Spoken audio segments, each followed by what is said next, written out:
Coucou! On se retrouve aujourd'hui dans une nouvelle vidéo d'une série que j'ai faite sur ma chaîne dans laquelle je te partage mon expérience avec la consommation de cannabis et plus précisément ce sont des vidéos dans lesquelles j'aborde des sujets tels que l'addiction et la dépendance face à cette substance, même si je sais que c'est un sujet très controversé encore aujourd'hui. Il y a des personnes qui partent du principe que non, on ne peut pas développer d'addiction face au cannabis et d'autres personnes qui partent du principe que oui, c'est le cas, on peut devenir dépendant de cette substance.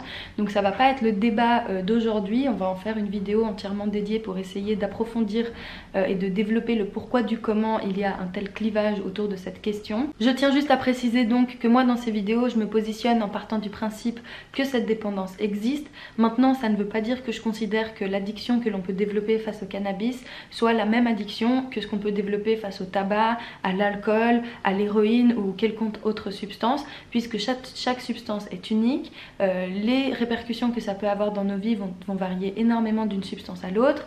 Il y a aussi parfois des personnes qui développent plusieurs dépendances à la fois, donc les conséquences ne sont pas les mêmes. Donc je ne prétends pas que le fait d'être addict au cannabis va avoir les mêmes conséquences que le fait d'être addict à une autre substance. Évidemment, il y a des points sur lesquels on peut rejoindre les dépendances et essayer de les comparer, essayer de voir quelles sont les dynamiques communes dans la dépendance, mais il y a d'autres points sur lesquels on ne peut pas les comparer tout simplement parce que ça dépend de la substance en soi, ça dépend aussi beaucoup de l'expérience personnelle de la personne qui est dépendante, etc. etc. Enfin bref, ce sera l'objet d'une future vidéo dans laquelle on va vraiment parler de ce sujet principalement, mais aujourd'hui j'avais envie de te parler des différentes phases que j'ai pu vivre avec cette substance et surtout des phases les plus difficiles, parce que je me rends compte maintenant avec le recul que la situation dans laquelle j'étais était une situation absolument invivable. Je me pose encore la question aujourd'hui de comment j'ai pu faire pour consommer autant de joints quotidiennement pendant certaines périodes et de réussir quand même à avoir un semblant de quotidien normal.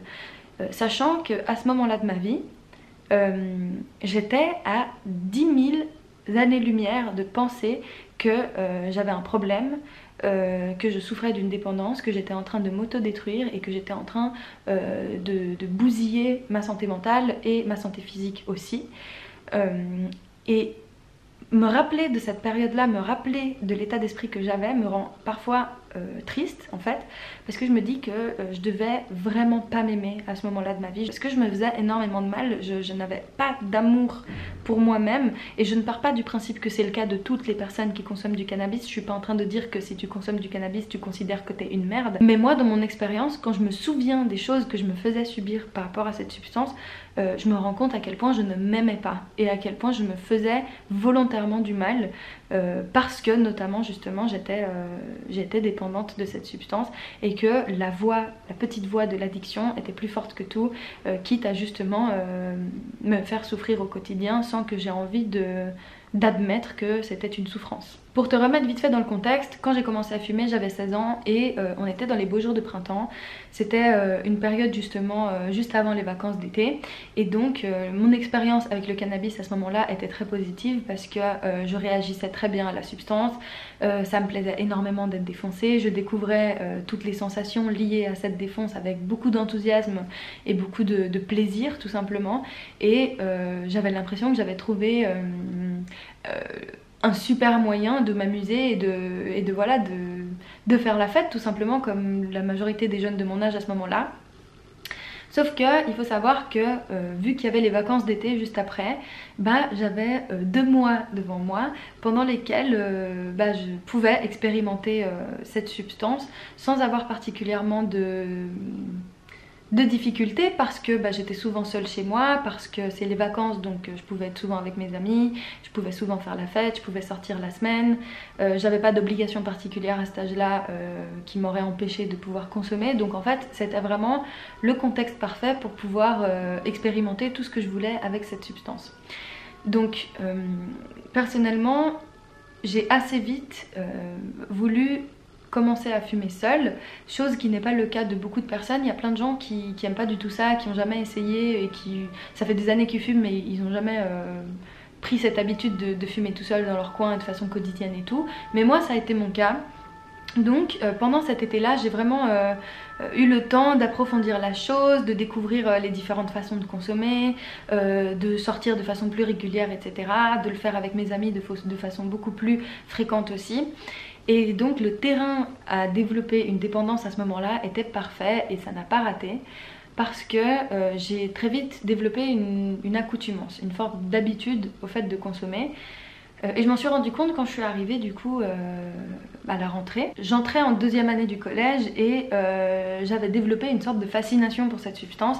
Et donc mon objectif c'était de pouvoir expérimenter tout ce que je pouvais expérimenter avec elle. C'était vraiment une forme d'obsession pour moi cette histoire parce que j'avais découvert un truc incroyable et j'avais envie de le découvrir sous toutes ses coutures. Donc j'arrive en 2e du collège et forcément dans ce contexte-là, nous tous les week-ends on organisait des sorties, des soirées, les vendredis soirs, les samedis soirs et puis systématiquement on se mettait à boire et à fumer. Alors moi je buvais pas trop, pas tant que ça, mais je le faisais de temps en temps. Mais c'est vrai que personnellement c'était vraiment le cannabis qui m'obsédait et c'était ça que je voulais quand j'étais en soirée. Et donc très vite j'ai adopté un rythme dans lequel tous les week-ends du vendredi au lundi j'étais défoncée et du lundi au vendredi je redevenais une étudiante sobre. Donc c'était vraiment une sorte de dédoublement quoi. J'avais vraiment l'impression d'être 2 personnes à la fois parce que du lundi au vendredi je taffais comme une ouf, je faisais bien ce qu'il fallait faire pour les cours etc.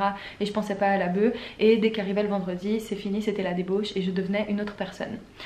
Le problème c'est que ce rythme là du lundi vendredi puis du week-end, il n'a pas duré bien longtemps parce que dès que j'avais des périodes où j'avais des vacances, c'est-à-dire je sais pas moi, je sais pas comment on appelle ça, les vacances des patates ou enfin je sais pas, mais des fois on a une semaine par-ci, 2 semaines par-là, quelques jours par-ci et tout, et ben le rythme du lundi vendredi week-end il changeait complètement parce que dans les périodes où j'étais en vacances du coup j'avais l'impression que j'étais en week-end prolongé et les périodes de vacances étaient des périodes pour moi pendant lesquelles je pouvais expérimenter le fait d'être défoncée tout le temps. Donc comme tu l'as compris, en moins d'1 an j'ai développé le terrain nécessaire pour pouvoir devenir accro à cette substance assez vite.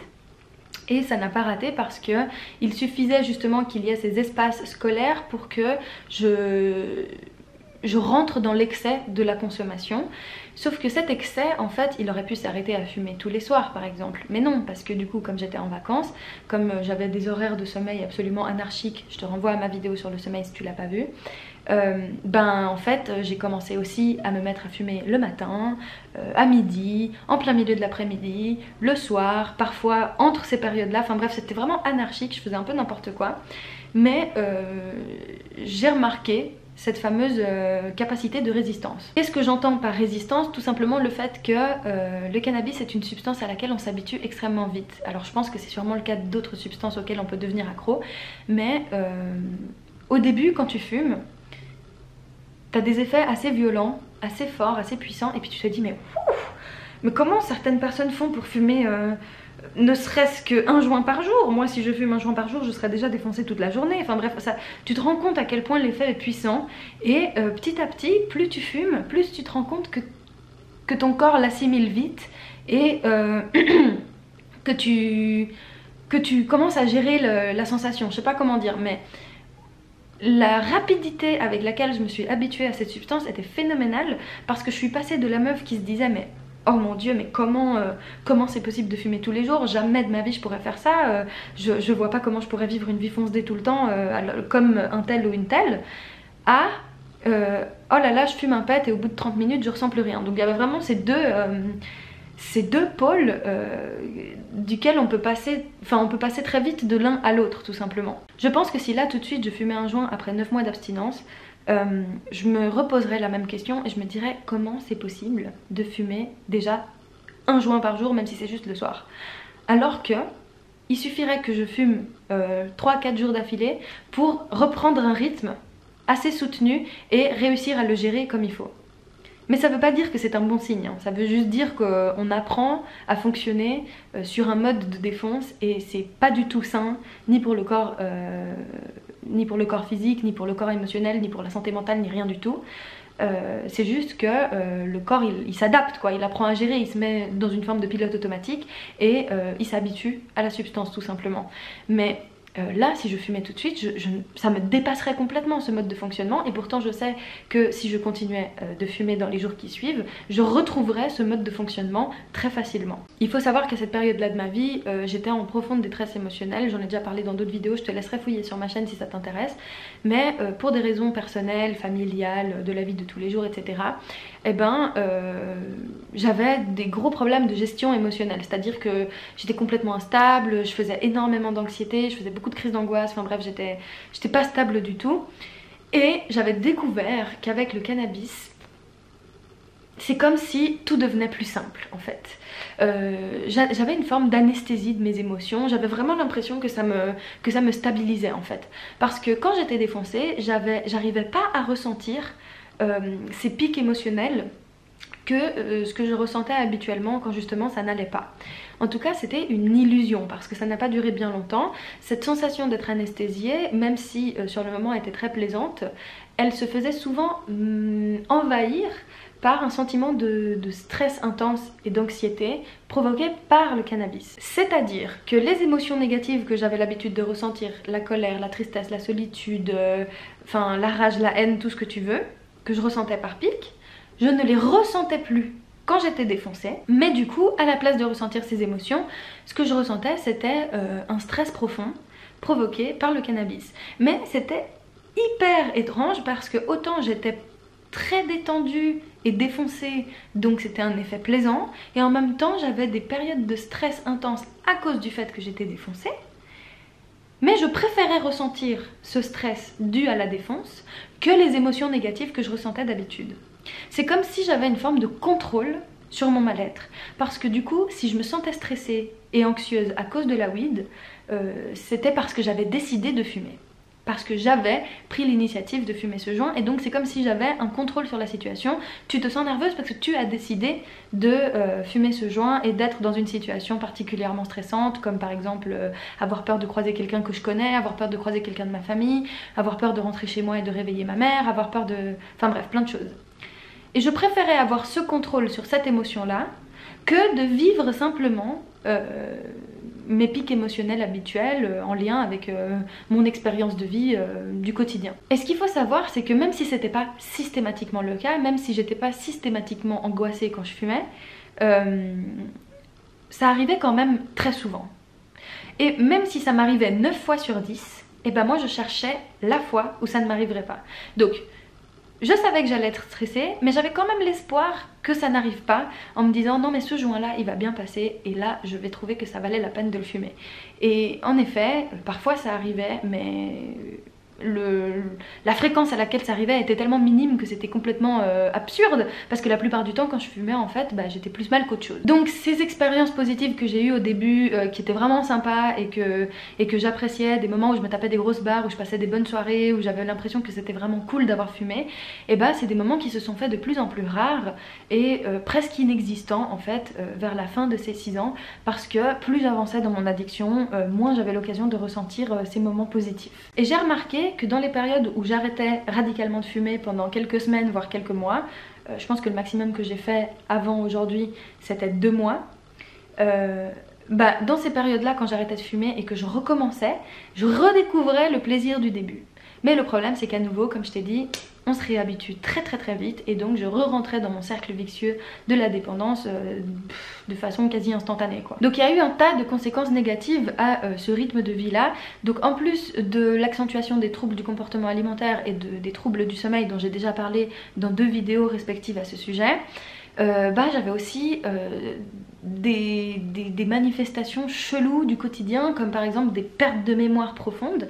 C'est-à-dire que ça m'arrivait dans ces périodes-là de sortir dans la rue, croiser quelqu'un que je connais et revoir cette personne le soir même sans me souvenir que je l'ai vu le matin. Donc ça m'arrivait souvent de voir quelqu'un qui me dise « Ah du coup comment c'était ce matin ou tout à l'heure et tout » et que je me souvienne pas qu'on s'est croisé quelques heures avant. Donc ça c'est classique, hein, tu vas me dire, il y a plein de gens qui expérimentent ça, mais il y avait ça. Il y avait aussi le fait que je savais jamais quel jour on était, quelle heure on était, parce que la notion du temps elle est complètement bousillée quand t'es défoncé 22 heures sur 24. Et donc ça m'arrivait trop souvent de devoir regarder plusieurs fois par jour quel jour de la semaine on était. Aujourd'hui, ce matin je me suis réveillée, je sais qu'on est mardi, ce soir en me couchant je vais me rappeler qu'on est mardi sans avoir besoin de vérifier qu'on est mardi. Après ça peut arriver de temps en temps bien sûr, mais la majorité du temps j'ai pas besoin de ça. Mais à cette période-là de ma vie, je devais regarder une dizaine de fois par jour quel jour on était dans la semaine, parce que j'oubliais tout le temps la date, l'heure, tout. Enfin j'étais complètement à la masse en fait. Sinon, par exemple, quand je discutais avec quelqu'un et que j'étais défoncée, ça m'arrivait mais tellement souvent que je commence une phrase et pendant ma phrase, genre 10 secondes après, je me souviens déjà plus de ce que j'étais en train de dire juste avant. Donc pendant que je suis en train de dire quelque chose, j'oublie le début de ce que j'ai dit. Et ça m'arrivait hyper souvent. Et quand ça m'arrivait, ça me faisait trop flipper parce que je me disais mais comment c'est possible que en même pas l'espace de 10 secondes, j'arrive à oublier complètement le sujet de la conversation, ce que j'étais en train de dire moi, parce qu'en plus c'était souvent quand moi je parlais et je prenais l'initiative de parler de quelque chose, et de me rendre compte qu'en fait j'étais incapable de rester concentrée tout simplement. Il y avait aussi tous les problèmes liés à la fatigue, et c'est une des raisons qui fait que vraiment je me demande encore aujourd'hui mais comment j'ai fait pour réussir à encaisser cette manière de vivre pendant des mois, parce que parfois ces phases où je fumais du matin au soir, la nuit et le rematin, etc., etc., c'était des périodes qui pouvaient durer des mois. Et ces mois-là, ils ont survenu plusieurs fois dans ma vie. Donc il y avait les périodes lundi, vendredi, week-end, il y avait les périodes d'arrêt, et il y avait les périodes où je fumais du matin au soir et du soir au matin pendant plusieurs mois d'affilée. Et maintenant, je me rends compte avec le recul que j'étais constamment fatiguée. J'étais tout le temps fatiguée, et une de mes activités favorites pendant ces périodes, c'était dormir. Je passais ma vie à dormir, au point que je préférais dormir que manger. En plus de ça, quand on y pense, le simple fait d'avoir besoin systématiquement de pouvoir fumer avant n'importe quelle activité, c'était déjà une manifestation de quelque chose qui allait pas, parce que on en était arrivé au point que même pour aller faire des courses, même pour aller faire n'importe quoi à l'extérieur, c'est-à-dire jeter des poubelles ou quoi que ce soit, et bah c'était un prétexte pour fumer un joint avant de faire la chose. Parce que tout ce que je pouvais faire dans la vie de tous les jours, si je pouvais le faire défoncer, et bah j'allais le faire. Et si je pouvais pas le faire défoncer, bah ça me paraissait pénible, chiant, ennuyant. J'avais l'impression que c'était plus dur à faire sobre qu'à faire défoncer. Alors que dans les faits, factuellement, c'était beaucoup plus dur de le faire défoncer, puisque justement, il y avait toutes ces choses dont je t'ai parlé, le fait de commencer à stresser, le fait d'avoir des troubles de la mémoire, de la concentration, d'être tout le temps fatiguée, mais je m'étais convaincue que c'était quand même plus sympa de faire tout ça défoncer que de le faire sobre. Et c'est ça en fait qui, maintenant avec le recul, je me rends compte, m'indique que oui, c'est une addiction tout simplement, parce que on provoque volontairement un état dans lequel on se sent mal, mais on préfère vivre cet état que d'être sobre, parce que l'idée d'être sobre est insupportable. Un truc qui m'arrivait de façon assez régulière et surtout beaucoup plus vers la fin, c'était les palpitations. Très souvent quand j'ai commencé à fumer avec des personnes pour qui c'était la première fois ou qui avaient vraiment pas souvent fumé dans leur vie, une de leurs grosses peurs, c'était cette sensation de cœur qui bat vite, parce qu'elles sentaient qu'elles avaient des palpitations au début. Et pour beaucoup de personnes, ces palpitations ont pu parfois engendrer des bad trips ou voilà, des crises d'angoisse, parce que c'est une sensation nouvelle et qu'on n'est pas habitué en fait à ressentir son cœur battre aussi vite et aussi fort. Moi ça me faisait pas trop peur, mais c'est vrai que comme je le disais, vers la fin ça m'arrivait de plus en plus souvent et de façon beaucoup plus intense et longue en fait, genre ça durait plus longtemps.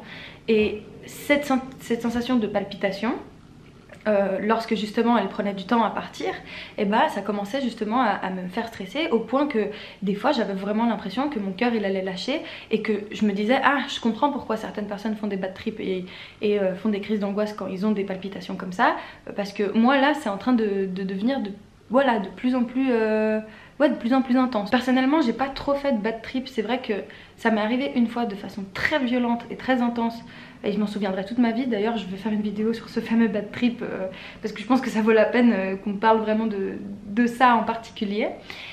D'ailleurs je pense que ça pourrait être intéressant de lire des témoignages de personnes aussi qui veulent raconter leur bad trip, comme ça on pourra vraiment faire une vidéo entièrement dédiée à ça. Mais un truc qui m'arrivait quand même de façon un peu plus fréquente, c'était les hallucinations auditives, parce que j'ai jamais eu d'hallucinations visuelles sous weed, et je ne sais même pas comment ça se fait qu'il y a des gens qui en ont. Moi ça me dépasse quand il y a des gens qui me disent qu'ils ont eu des hallus alors qu'ils étaient juste défoncés. J'arrive pas à comprendre comment ça peut arriver. Mais oui, j'ai déjà eu des hallucinations auditives. Ça m'est arrivé peut-être allez, une dizaine de fois, pendant lesquelles j'avais l'impression d'entendre de la musique dans ma tête, d'entendre une sorte d'orchestre ou des percussions qui sonnaient dans mes oreilles alors que j'étais chez moi la nuit et qu'il n'y avait personne et qu'il n'y avait pas d'écouteurs allumés près de moi et qu'il n'y avait pas d'ordinateur ou de télévision ou de radio, quoi que ce soit. Et donc des fois ces hallucinations auditives, elles me faisaient vraiment bader parce que je me rendais vraiment compte que j'entendais des trucs et j'avais complètement conscience que ces trucs n'existaient pas.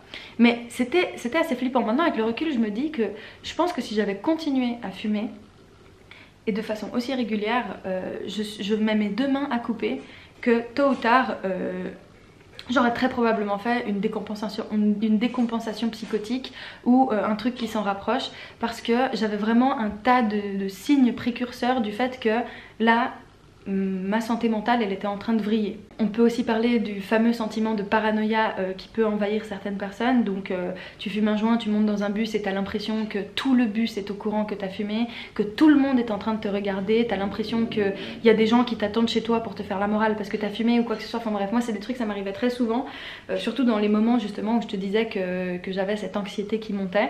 Et à nouveau, comme je le disais, ça arrivait pas systématiquement, mais ça arrivait plus de fois que juste les fois où j'étais défoncée et j'étais contente.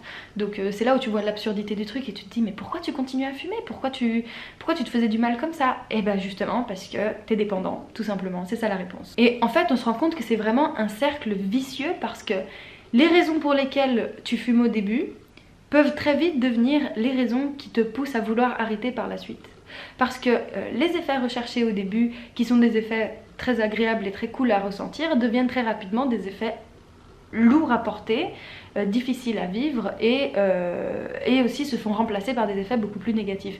Et ça, j'ai eu l'occasion d'en parler avec beaucoup de gens avec qui je suis amie depuis longtemps, qui m'expliquent que oui, en effet, eux, plus le temps passe, moins ils arrivent à apprécier le fait d'être défoncés, parce que ça se transforme en plus, voilà, en source de problèmes et de contraintes et de difficultés, qu'en source de distraction, de bonheur et d'épanouissement qu'on a pu ressentir dans nos débuts. Tout à l'heure, je te parlais du fait d'anesthésier ses émotions. Et en fait, ce qui est complètement absurde, et c'est là où vraiment tu vois que c'est un cercle vicieux, c'est que vu que je commençais à développer des sentiments, des émotions et des moments négatifs quand j'étais défoncée, bah j'étais sûre que c'est en me défonçant que j'arriverais à anesthésier ces effets négatifs, alors qu'en fait c'est ce qui les provoquait.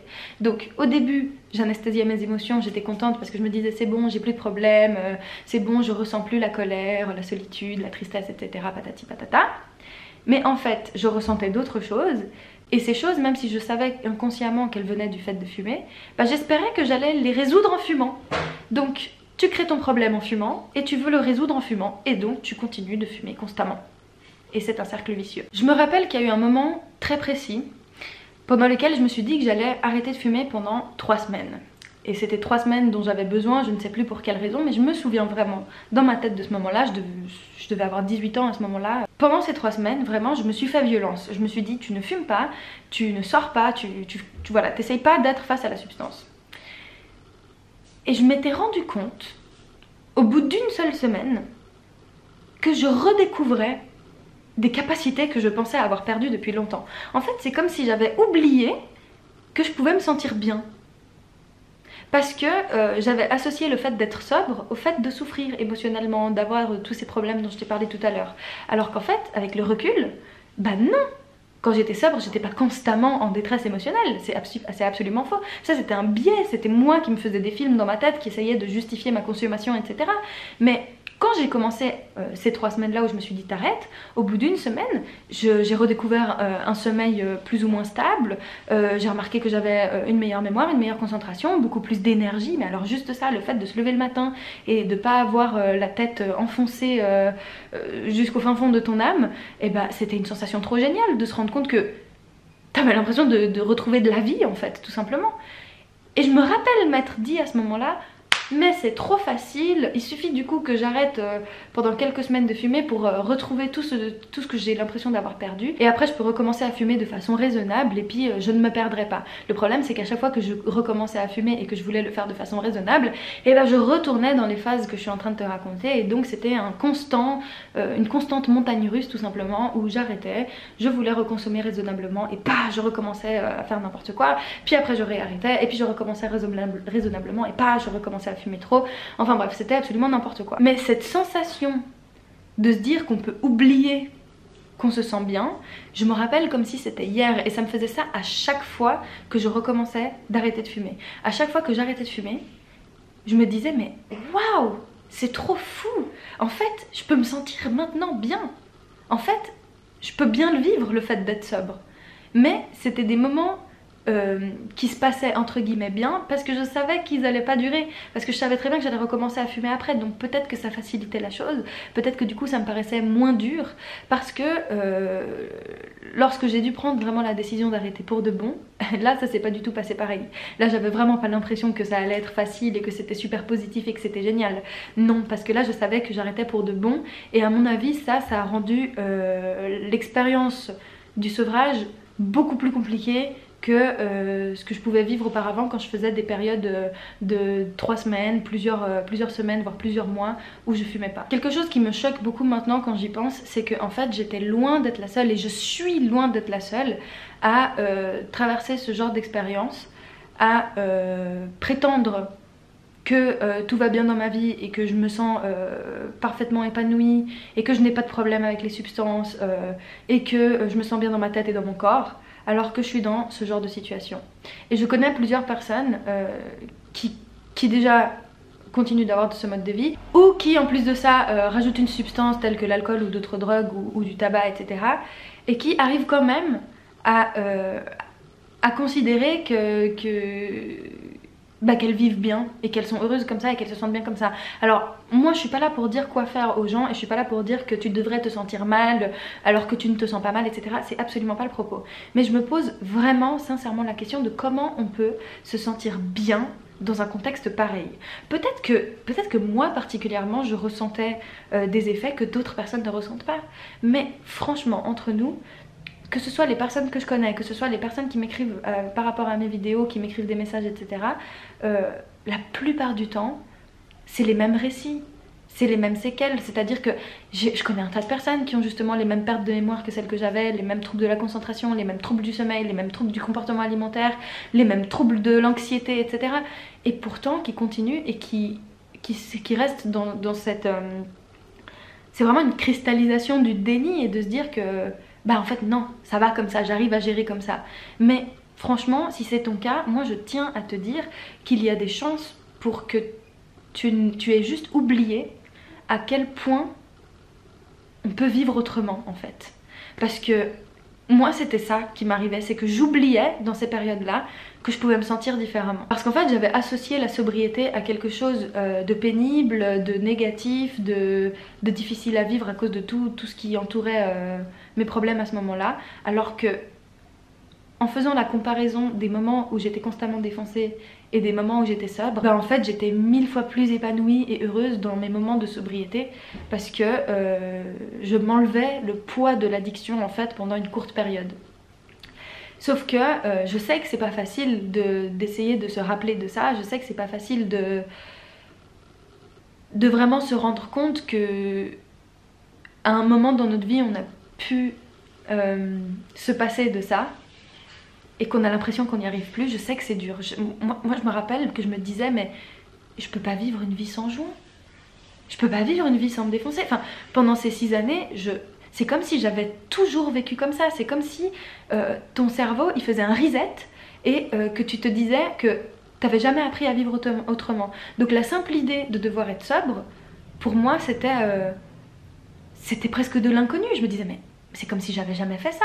Ça me faisait peur, c'était comme si... c'était comme si je vivais une sorte de petite enfance à nouveau, que je devais tout apprendre et que ça me faisait peur et que je me disais mais quoi? Il va falloir que je vive sobre, mais comment je vais faire? Alors que en fait, pendant toutes les années précédentes, bah, j'ai réussi à le faire et ça s'était très bien passé en fait. Donc je pense que ce qui est important c'est d'essayer de se rendre compte que on peut créer un contexte dans lequel on retrouve le plaisir d'être sobre tout simplement et tous les bons points qu'il y a à être sobre, en se rendant compte que, à mon avis, quand on est accro à certaines substances, notre cerveau il nous biaise, il nous fait voir les choses de façon à ce que l'on préfère notre situation avec la substance que sans, alors que la substance nous fait plus souffrir qu'autre chose. Je vais m'arrêter ici pour cette vidéo. Je pense que ça pourrait être intéressant qu'on en fasse une ensemble dans lesquelles on parle du bad trip en soi. Donc n'hésite pas vraiment à m'écrire soit par mail, soit sur mes réseaux sociaux, soit dans les commentaires ton témoignage par rapport au bad trip. Je pense que ça pourrait être intéressant que je les lise en vidéo de façon anonyme évidemment. Et comme ça on peut essayer de visibiliser et de parler honnêtement de la réalité de ce que c'est en fait de se défoncer de façon excessive, parce que comme je l'ai dit dans mes précédentes vidéos, souvent le cannabis, soit on va le diaboliser à mort pour pouvoir faire de la prévention, soit on va en faire l'apologie en faisant passer ça pour quelque chose d'incroyable, de cool, de super spirituel et de génial. Alors que la réalité de la plupart des personnes n'est ni l'une ni l'autre. C'est juste qu'il y a des raisons pour lesquelles ça nous plaît et qui sont positives a priori, et il y a aussi des raisons pour lesquelles ça nous fait souffrir, et je pense que c'est important qu'on en parle de façon honnête et vraie, tout simplement sur ma chaîne. Donc je t'invite à m'écrire là-dessus, je t'invite à me partager ton expérience, n'oublie pas que ce sera anonyme bien sûr, mais je pense que ça pourra peut-être aider à ouvrir les yeux à beaucoup de personnes qui vivent encore dans ce schéma-là et qui pensent être seules, ou qui pensent que personne ne peut les comprendre, ou qu'elles sont condamnées à vivre comme ça parce que c'est faux.